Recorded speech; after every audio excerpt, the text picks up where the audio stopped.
Hey everyone, it's Lindsay and I am here today to share with you some colored pencil coloring on black cardstock. So I'm going to be coloring on some die cuts, so I'm going to go ahead and get that out of the way first. So I'm using the Fancy Frame die set from Craft and Desert Divas. I'm using the stitched rectangle and the larger scalloped stitched rectangle, and I'm just die cutting some black cardstock and some mint cardstock very quickly. Now on that smaller black cardstock rectangle, I'm going to be using this Floral Wreath stamp set. Now this has two different wreaths in it. I'm going to be using the heart-shaped one, and I'm using my Misty to stamp today. So I went ahead and loaded that all up, and I'll be using white pigment ink to do my stamping with. So I'm just inking up that stamp, and then I'll go ahead and stamp it right onto the black cardstock. Now this pigment ink is messy. It's not a lot of fun for me to work with, but it's the best ink for this job. So I'll go ahead and re-ink that stamp and stamp it down a few more times just to get a nice bright white intense stamped image here. So one last time we'll do the trick. So I'm just inking it up and stamping it down one last time, and because I'm using my Misty, I know it's going to be in the same exact spot. Here's a look at that closer stamped image and just how bright white you get with that pigment ink stamping it a few more times. Now because I did layer up that ink, it's going to take a while to dry, so I like to bring my heat tool to it just to make sure it's nice and dry before I start coloring with my colored pencils. You can see my surface behind is wet. That's because I had to wipe everything down. No matter how hard I try when I work with white pigment ink, I get it everywhere, so I just have to do a quick cleanup. So I'm bringing out my colored pencils now, and I'm just going to quickly color this in. And I am making sure to go over those white lines with my colored pencil. So I'm kind of outlining and then filling in. Now this is going to cover up the majority of the white stamping, but what it's going to end up looking like is like you did no line coloring, but without all the work. So I can go ahead and just trace over those white lines. It gives them a little bit of a darker shadow because it has that white ink under it. And then filling it in makes it truly look like I've done a lot of no line coloring. And then where I don't have any color, like in between some of the flowers or on some of the stems of the flowers, they're a nice bright white against that black cardstock, so it's a really nice effect. So I'm starting off with this minty green for some of the leaves here. So there's two different kinds of leaves in this wreath. There might be a few different, but I'm focusing on two different kinds here. And then I'm going to go ahead and just color in this first set of leaves all with that mint green. Then I'll bring in a little bit of a darker green and color in all the other leaves that are in this image. And that is just going to give a nice effect. It's going to add a few different colors into that. And it's just nice to have a different color variation on different kinds of leaves in the image. Now once all of my leaves are colored in, I'm going to move on to the flowers. And again, there are different kinds of flowers, some that look similar to each other in this image. So I'm going to color in the ones that look similar, all the same color.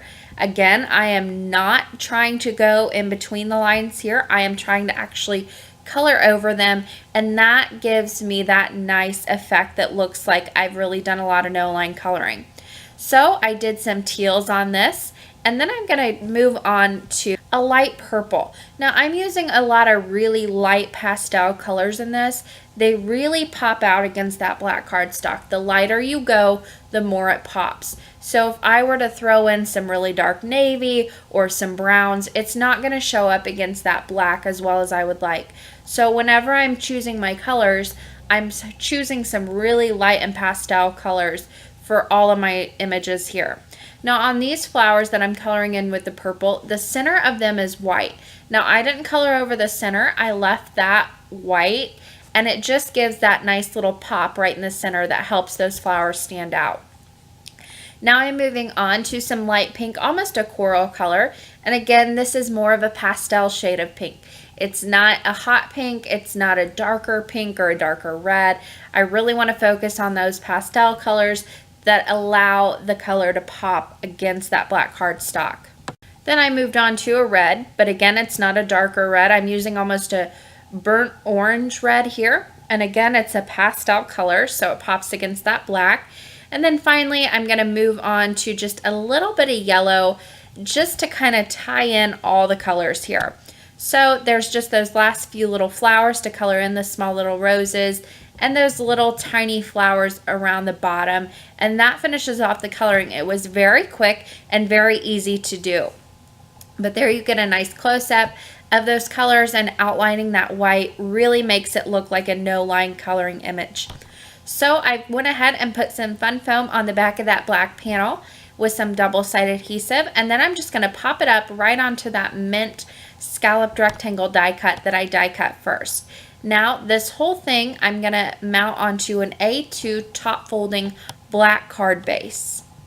Now I don't mind to use a black card base, but if you don't like to use that, if you want to use a white, just attach a full A2 size panel of black cardstock onto a white card base. Then you don't have to trouble yourself with putting on the insert on the inside to write your message.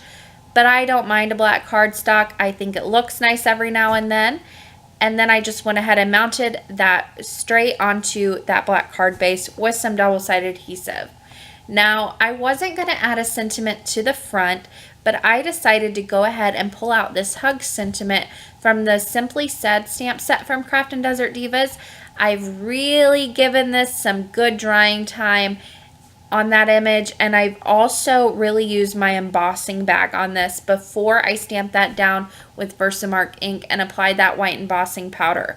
If your white ink is not dry in certain areas, your powder will stick to it. It's a pigment ink. It takes forever to dry, and it's going to be wet when you come back in and add that embossing powder. It will grab it, and then you'll just have a mess on your hands. So just make sure it's nice and dry.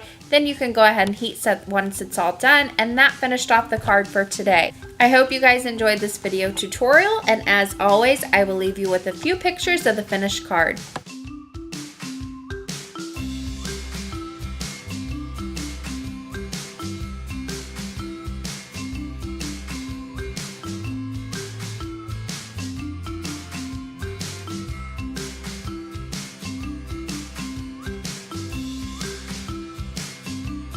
On the left side of your screen, you'll see 3 different links. The top one will take you to a video that you might enjoy watching next. The bottom left is the link to see the supply list for this card. And the bottom right, you'll want to click if you want to subscribe to my channel. Thanks for watching, guys, and happy crafting.